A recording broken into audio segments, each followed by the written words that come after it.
Assalamualaikum warahmatullahi wabarakatuh. Pamirsa bagiakeun deui akinya anu bade midangkeun dongeng Sunda. Kamemet pamirsa sadaya nyaeta lalampahan Jawara Pedang Dewa Sanjaya Galunggung dina jejer carios lumaku purwa anu ayeuna nincak kana bagian ka 100 hiji.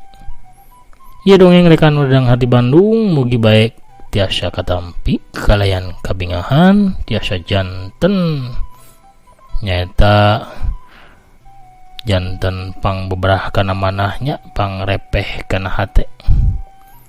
Mulangkeun katineung ka mangsa zaman kapungkur di mana urang hiburan teh dongeng Sunda ada repong payunan radionya ayeuna mah ngadepongna payunan HP. Kumaha pamirsa sadayana baraya tepas Sunda di mana wae ayana daramang sadayana. Alhamdulillah upami daramang manya mugi wae sadayana tetep dipaparinan kasehatan lahirna sinareng batina jembar manahna gampil rezekina oge tebih tina balaina amin ya rabbal alamin. Anu nuju teramang atuh sing tabahnya sing ikhlas margi kasakit teh minangka pembersihnya atuh kangge dosa-dosa urang supados dosa urang irangan. Pamirsa satacan aki ngeureuyeuh dongengna mangga ulah asa-asanya nu tacan subscribe di subscribe heula di toel atau loncengna supados saya notifikasi upami akin raskeun hanca dongeng. Hatur nuhun kanu parantos subscribe, like, komen oge nge-share dongeng-dongeng aki boga grup WA, Facebook, Instagram, Telegram sareng sajabina deui. Hatur nuhun. Mugi sadayana aya dina ginanjar kawilujengan. Urang ngamparkeun deui sama kabuitanana parsamakna atuh sor bajigur sareng awug bisarwitina. Mangga kaparayun sadayana prung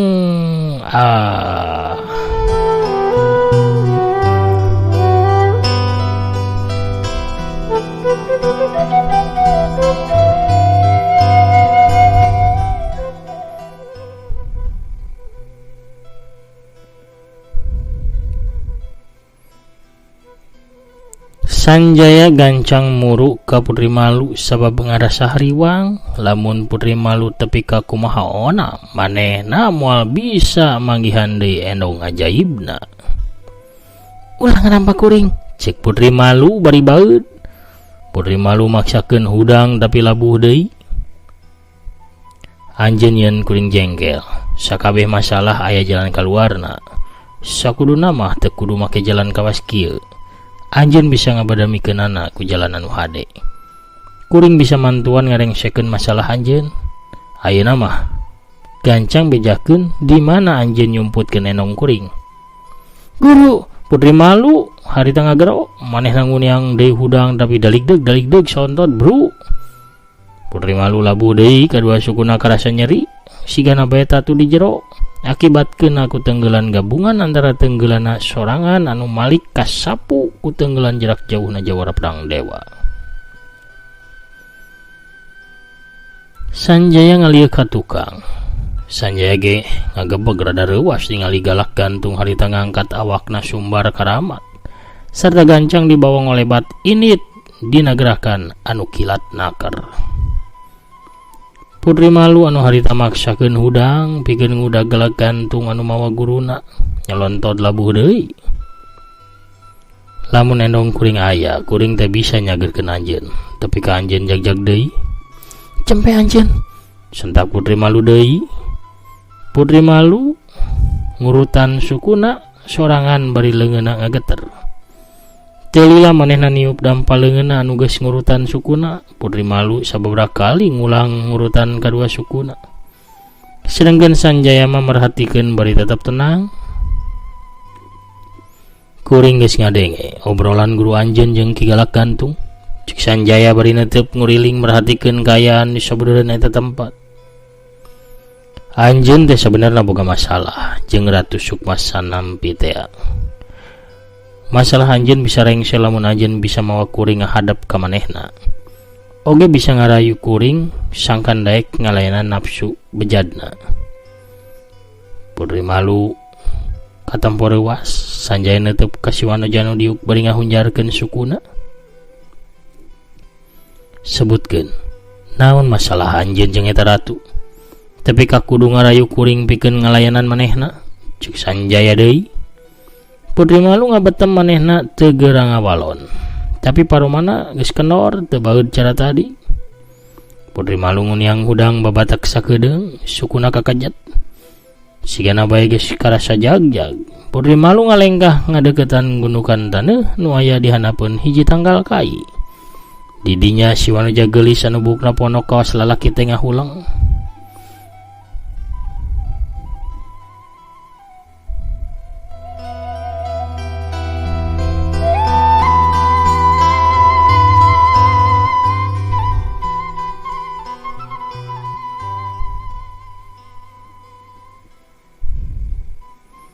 Sanjaya ngalenggah nyampeurkeun pok nyarita deui.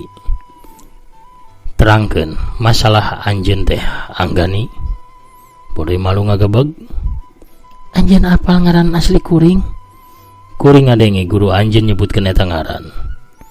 Pastina eta ngaran alus teh ngaran anjeun sabab nurup cupu jeung rupa anjeun. Anggani narik napas tuluy ngarahu pok nyarita lalaunan tapi kadenge daria. Kuring teh memang aya dina kasulitan. Kuring teu apal cara pikeun kaluar tina kasulitan eta. Kajaba ngan syukur mawa anjeun ka hareupeunana Ratu Sukma sanampi. Naon kasulitan anjeun teh? Sebutkeun Anggani.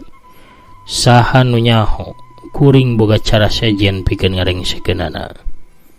Anggani netep ka Sanjaya tetepan ngandung rasa tunggara oge rasa kaduhungna. Indung kuring ditawan ku Ratu Sukma sanimpi. Sanjaya kerung hatena ngagerentos. Sigana manehna jujur henteu ngabohong. Katempo tina sorot panaonna aya rasa tunggara jeung kaduhung. Indung kuring teh saurang tabib tukang ubaran. Anjeun pernah ngadenge ngaran tabib geter hate.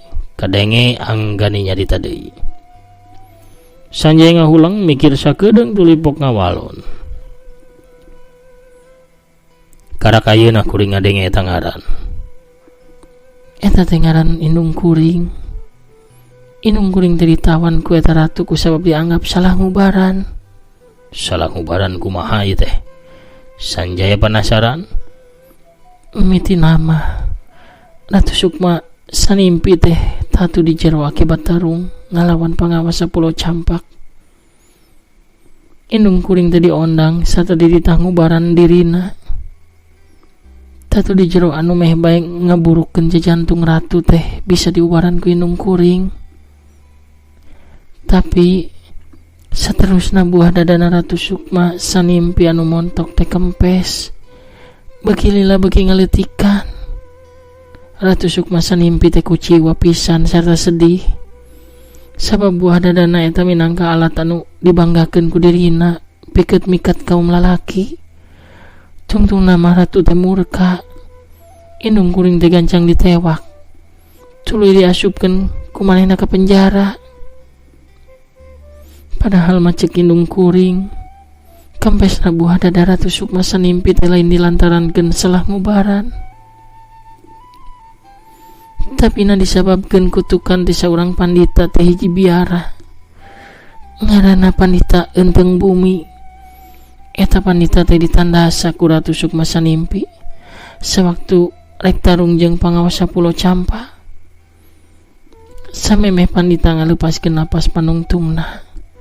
Sempat ngutuk heula Ratu Sukma Sanimpi. Anu intina mah Ratu Sukma Sanimpi teh bakal kalengitan sakabeh daya pikat sarta kagelisanana. Sanjaya unggut-unggutan dulu cicing sakedeung neleuman eusi carita nu dicaritakeun ku Anggani. Saterusna Sanjaya teh tumanya deui. Terus naon hubunganana jeung diri kuring? Kunaon anjeun ngolo kuring sangkan daek ngalayanan eta ratu? Indung kuring teh bakal dibebaskeun ti panjara. Lamun kasakit ratu cager. Tapi ku sabab ratu kekeh teu percaya. Lamun kasakitna eta akibat tina kutukan. Manehna tetep nuduh ka indung kuring. Nya indung kuring teh mere saran. Sangkan ratu neangan pamusnah eta kutukan. Ku sabab putri malu teu nuluykeun caritana Sanjaya tumanya deui. Naon pamusnah eta kutukan teh? Getih saurang jawara. Walon Anggani lalaunan. Maksud anjeun kudu maehan seorang jawara tuluy diala getihna? Tanya Sanjaya penasaran. Anggani katampo gogodeg. Getih ratu kudu kacampuran getih seorang jawara ti golongan bodas. Sawaktu getih ratu kacampuran ku getih seorang jawara golongan bodas, eta kutukan teh bakal musnah. Sakabeh anu leungit ti diri ratu bakal mulang deui. Ratu Sukma Sanimpi bakal montok jeung geulis deui kawas bihari. Kunaon kuring anu jadi sasaranana? Nah indung anjeun nyarankeun kitu? Henteu. Ambu mau ukur nyarankeun ge getih saurang jawara. Tuluy ratu teh nitah kuring pikeun neangan jawara pedang dewa. Sabab ratu cicing-cicing geus kapikat hatena ku anjeun. Ku sabab ratu teh pernah ngimpi ngeunaan diri anjeun. Pikeun ngabebaskeun indung kuring. Kuring teh kudu bisa ngolo jawara pedang dewa sangkan datang ka hareupeun ratu. Paroman Anggani ngariuk alum. Rasa tunggara jeung kaduhung beuki atra pertela katempo tina paromana. Pok Anggani nuluykeun caritana. Kuring geus ngajukeun usul sangkan neangan jawara anu sejen. Bisa bae kuring teh meunangkeun jawara ti tanah sabrang. Tapi ratu teh teu daek. Manehna ngagunakeun kasempatan pikeun nitah kuring ngameunangkeun diri anjeun jawara pedang dewa. Kuring dibere waktu ngan ukur tapi ka peuting purnama. Lamun tapi peuting purnama kuring teu datang mawa anjeun, indung kuring teh bakal tiwas digantung di hareupeun balarea. Beungeut geulis Anggani bener-bener nemongkeun rasa sedihna. Panonna anu herang bersih teh jadi semu beureum sabab nahan piceurikeun. Sanjaya narik napas panjang tuluy ngalengkah ka sisieun Anggani. Sanjaya ngahulang neangan cara meureun mah sangkan bisa mereskeun eta masalah, tapi pipikiranna rada baluang sabab endongna acan mulang.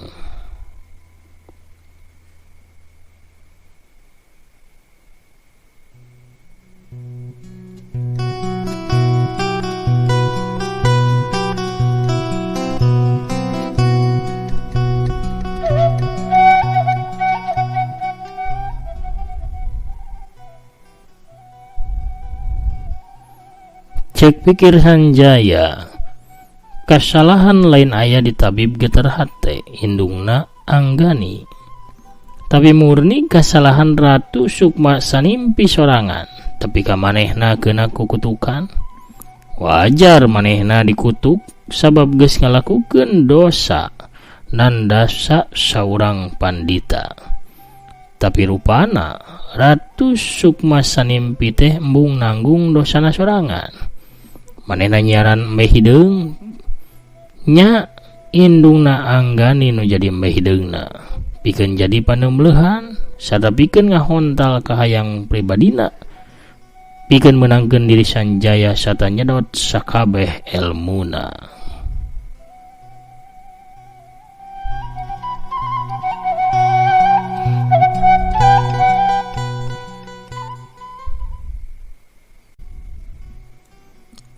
Kuring geus minta bantuan guru kuring. Kadenge Anggani nyarita deui.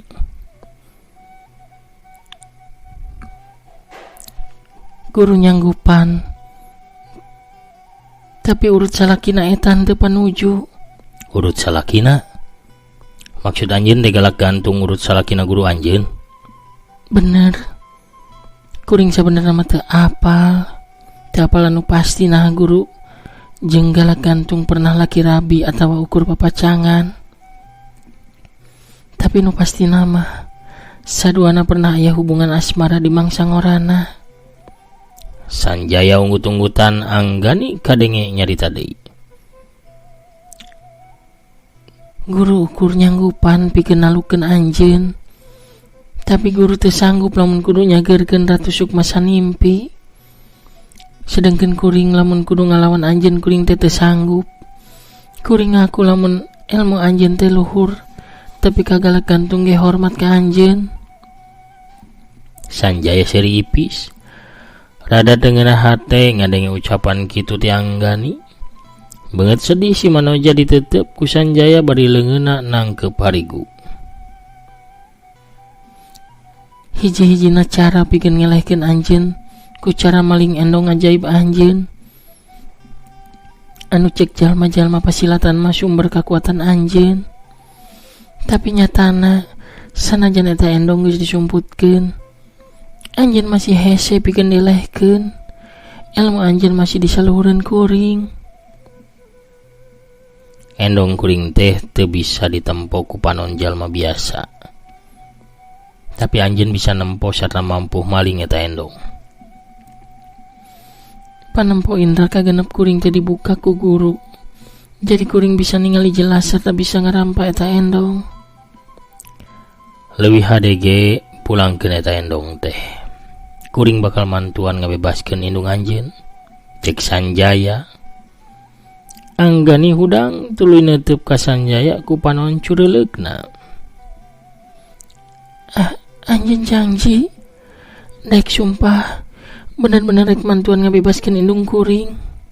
Sanjaya unggeuh. Kuring janji. Tapi kuring moal ngabebaskeun kutukan eta. Kuring nganggap eta kutukan hukuman anu pantes pikeun Ratu Sukma Sanimpi. Indung anjeun teu salah. Kitu oge pandita eunteung bumi. Nu salah Ratu Sukma Sanimpi sorangan sarta manehna pantes pikeun narima eta hukuman. Ku kuring bakal mulangkeun endong anjeun asal anjeun daek sumpah heula. Kuring sumpah bakal ngabebaskeun indung anjeun. Cek Sanjaya beri ngangkat dua ramona minangka tanda sumpahna lain heureuyan. Panon Anggani katempo rubah. Paromana anu alum teh marah mai deui. Bibirna anu endah mekar nemongkeun saulas imut anu kareutnaker. Kagelisanana tembong. Katempo leuwih geulis ti biasana. Sanjaya dikasih mah olohok nempo kagelisan Anggani anu bener-bener geulis teh lain pupulasan. Bener-bener geulis bawaning ti kudrat. Sadar Sanjaya ngucap lalaunan. Anjeun teh geulis pisan. Sabenerna Sanjaya gancang nungku bibirna sabab keceplosan ngucap. Sedangkan Anggani jadi ratu hatena ngadenge ucapan Sanjaya kitu. Sabab manehna yakin ucapan lagi kasep nu aya di hareupeunna teh diucapkeun kaluar langsung tina ati sanubarina. Pipi Anggani jadi bareubeureum. Lamun kitu hayu urang cokot eta endong, cek Anggani. Di mana anjeun nyumputkeunana? Di luhur hiji tangkal anu moal disangka-sangka ku anjeun tempatna. Walon Anggani bari langsung ngolebat lumpat. Sanjaya gancang nuturkeun di satu kangeunana.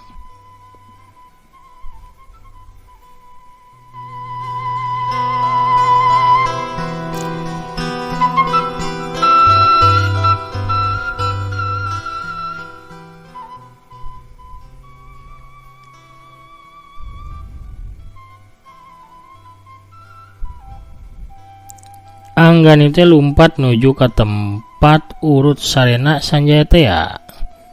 Dipentasin urut sarena Sanjaya. Aya hiji tangkal kayu buada anu ngajulungjung luhur. Gancang Anggani ngagajleng ka luhur tangkal kai, manehna eundreup dina hiji dahan, sedangkan Sanjaya nalingakeun di handap tangkal. Pantes ku aing teu kapanggih. Manehna nyumputkeun endong aing di luhur tangkal, sedangkan aing neneangan di darat. Ieu wanoja teh si horeng pinter rea akalna. Katempo nama manehna lain jalma jahat. Manehna ngalakukeun anaku sabab kapaksa. Kadesek ku kaayaan. Gerantos Sanjaya dina batina. Tapi naon hubungan Putri Malu jeung Ratu Sukma Sanimpi? Nah bener manehna teh anak buahna atawa prajuritna? Lamun bener kunaon manehna betah boga ratu anu sasab samodel kitu? Atawa Putri Malu ge milu kana aliran ratuna? Resep nalukeun lalaki pikeun kapuasan birahina? Boa-boa manehna ge boga kemampuan pikeun nyesep ilmu lalaki ngaliwatan saresa gebru. Lamun bener kitu hartina Putri Malu teh putri anu teu apal kaera sarta sasab. Nah pantas aing teh nulungan jalma sasab. Sanjaya ngahulang hatena jadi ham-ham. Cek guru, nulungan jalma sasab atawa golongan hideung teh meunang, asal sanggeus ditulungan manehna daek pindah tampian. Insaf pabalik pikir sarta ninggalkeun golongan hideungna. Aing yakin Anggani daek rubah ka jalan anu hade lamun manehna bener di golongan hideung. Kawasna manehna ge naksir ka aing. Aing bisa ngarasakeun getaran tina surot panona. Sanjaya tanggah ka luhur sabab Anggani teu turun-turun. Gancang bawa turun endong kuring Anggani gero Sanjaya. Gancang bantuan kuring.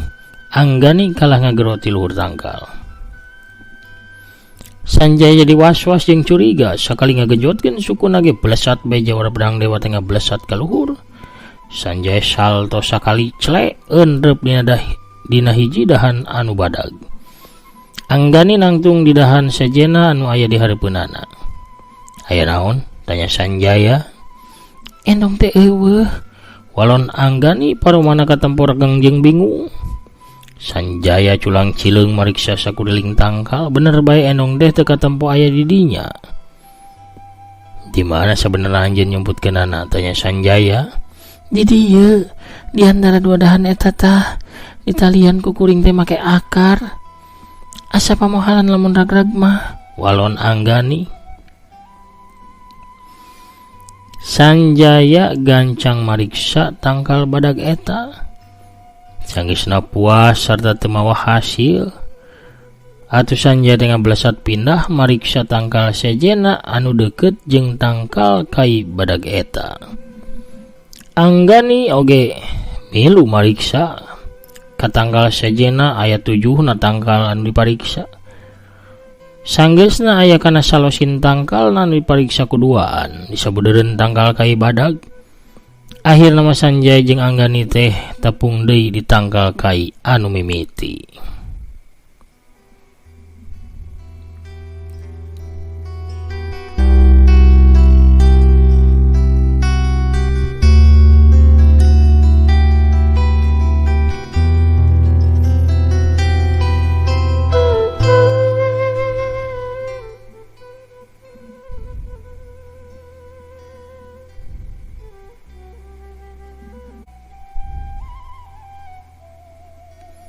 Nah anjeun teu salah tangkal Anggani? Tanya Sanjaya.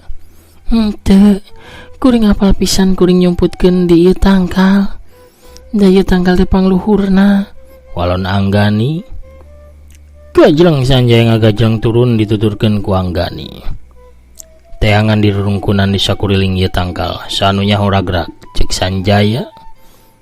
Sanjaya jeung Anggani mariksa rerungkunan nu aya di sakuriling tangkal kai badag dimeutan tepi ka sajengkal-sajengkal. Tapi sanggeus salila-lila mariksa endong teh henteu kapanggih. Sanjaya akhirna mah nyarande dina tangkal kai bari sirahna tanggah ka luhur. Sanjaya miceun napasna bikin memperasa keheulna nu nyieun amak kana hatena. Dang daunan ngadak murudul, dahan jeung regang ting plenoy sawareha liber. Melenoy kaluhur kawas kasapu ku angin badag ti arah handap. Sanjaya sadar sawaktu hiji dahan badag sagede suku gajah teh ngerekek rek peunggas. Kerekek. Waduh, aing kalepasan ngaluarkeun napas sarak setan. Aing kudu gancang nenangkeun hate aing. Gerenteu Sanjaya tuluy ngatur napasna. Bari mereumkeun panona. Cenengkeun Anggani kasima olohok nempo eta kajadian. Hatena kataji ku elmuna Jawara Pedang Dewa. Napasna bae pisan nyieun daun murudul. Regang haliber dahan badag ngerekek rek peunggas sarta tangkal badagna tertarik. Benar-benar hebat ilmu ieu jajaka Kasep teh. Gerentes hatena putri malu. Anggani teh apaleun lamun di jero diri Sanjaya teh aya napas arak setan. Akibat tina nginum pusaka arak setan anu sakuduna mah dimusnahkeun. Tapi kusabab berebutan jeung jenatna mawar hideung alias Dayang Patitea, eta arak pusaka teh bahe sarta kainum kabeh ku Sanjaya. Napa Sanjaya bakal rubah jadi badai pikasieun anu bisa ngancurkeun sagala rupa lamun ngancik amarah atau murka dina jero hatena. Tina kayan kitu kolebat jorelat jeleg ngadadak aya bayangan beureum datang ka palebah dinya. Atuh ngagebeg Sanjaya jeung Anggani teh gancang malik kan wanyar datang. Si horeng nu datang teh saurang awewe tengah tubuh di samping jangkung make kabaya beureum. Leungeun kencana ngelek boboko sedangkan leungeun katuhuna mah nyakla nyiru anu disuhun dina luhur sirahna. Euleuh keur paduduaan nya. Cembokur ibi mah cembokur ieu. Kenaon paduduaan dinusuni dina tempat hara-hareun kieu atuh ieu Kasep. Mending jeung ibi erek paduduaan mah yuk. Aing mah ieu daripada ngalanggur maranyun kitu mending jarajan heula awug dah. Hanet keneh awug ibi teh nya amis nya raos kareueut matak dedeyeun dita ieu. Kukurawal ya sudap jagong sok mata keluarga hanet keneh ieu ge anyar keneh ieu. Pamirsa sok jarajan heula atuh da waktosna seep. Dede. Pohara pamirsanya. Kabujang norojol bisarwitina. Ku norojolna bisarwiti urang cekapkeun heula dongengna dugi ka dieu.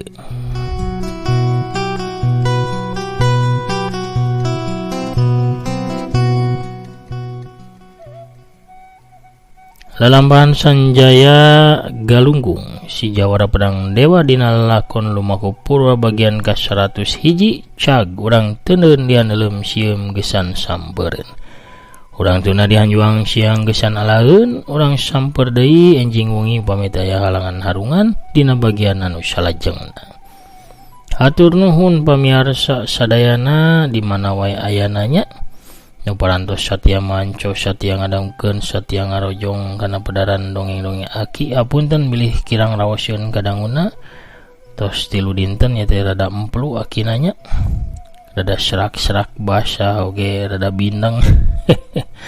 Maklum ya usum hujan pamiarsanya. Hatur nuhun ka sadayana sakali deui salam baktos ka sadayana di mana wae ayana para manco mania anu teras manco salami ieu atur nuhun.